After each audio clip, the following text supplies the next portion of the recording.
Hey there, it's Tara and welcome to day 13 of the Fruity Freeze 30-Day Raw Food Challenge. As you know, this challenge is 100% free, but there is an option to upgrade your challenge and get a beautifully designed ebook with all of the information and inspiration you need to thrive on raw foods this winter season, entry in a prize giveaway to win some awesome vegan and raw vegan prizes, and access to our private support community on Facebook. If you want more information on how to upgrade your challenge, you can find all the links in the video description below and also in every other video in the Fruity Freeze Challenge. On day 13 of the Fruity Freeze Challenge, I want to talk to you about how to plan your meals in advance for the upcoming holiday season and for any gatherings you might be going to. The truth is that raw food isn't always as simple as creating normal or cooked food recipes.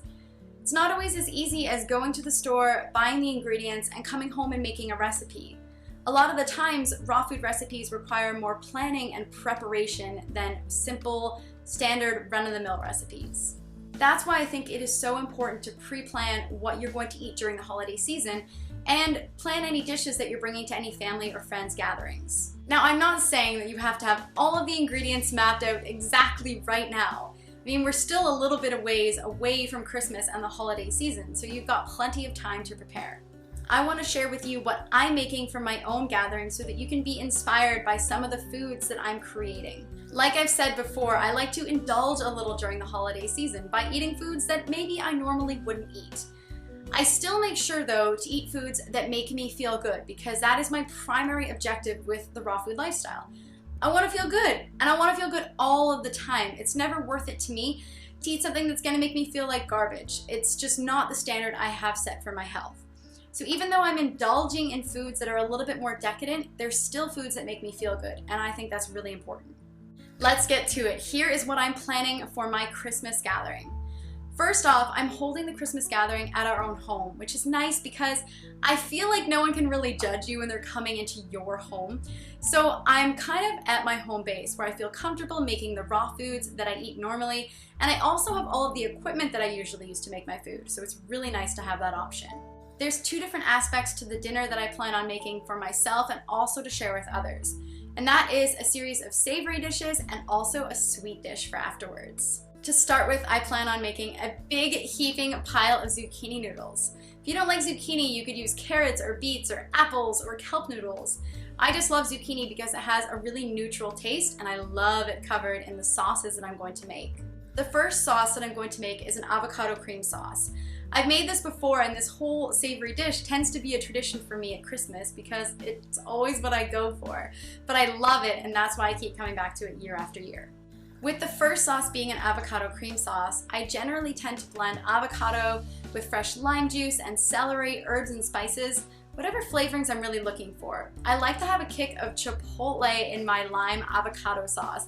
It just tastes so good and it's so creamy and delicious. The second sauce I make is a sauce that's lower in fat. Generally speaking, I make it completely fat-free. It's a tomato marinara. So I will add fresh cherry tomatoes, sun-dried tomatoes, celery, spicy peppers, herbs and spices to make it really, really flavorful. I'll also add in a couple of dates for sweetness. When I have a mound of zucchini noodles, mixing those two sauces together are so good. The next item that I plan on making that's a little bit more decadent and indulgent is raw veggie balls. These have to be dehydrated, so I usually have to plan a little bit ahead of time to make them. It is totally worth it though because they are so good.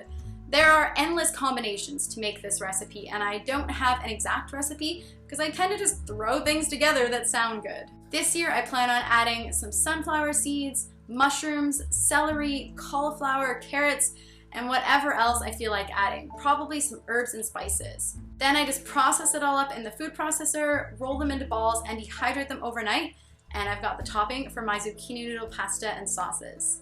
Then comes the star of the show, and this is what I plan on sharing with other people who are coming to our Christmas gathering because we're making it a potluck for sharing. And this is my sweet dish. And this is really decadent and really indulgent. I'm gonna make an apple caramel cheesecake. The base layer for the crust will be macadamia nuts and dates into kind of like a shortbread crust. And then I will have a layer of cashew cream cheese filling, then a layer of sliced apples with a caramel sauce, and then another layer of cheesecake topped with fresh sliced apples and cinnamon. And now that you've heard what I'm making for my holiday gathering, I would love to know, do you have any food planned out yet? Or are you still on the fence about what you're going to make or what you're going to bring? And also, have I inspired you at all with the food that I'm creating for my own gathering with my friends? As always, if you like this video, please give it a thumbs up, share, and subscribe if you want to see more of these videos from the Fruity Freeze Challenge, and I will see you tomorrow. Cheers. What I'm suggesting you do is really ask yourself, what foods can I eat during the holiday season that make me feel good, that taste good, and help me feel indulgent? And as long as you tick off those 3 points, then really you can have a good time and not have to suffer any consequences from eating unhealthy food around the holidays.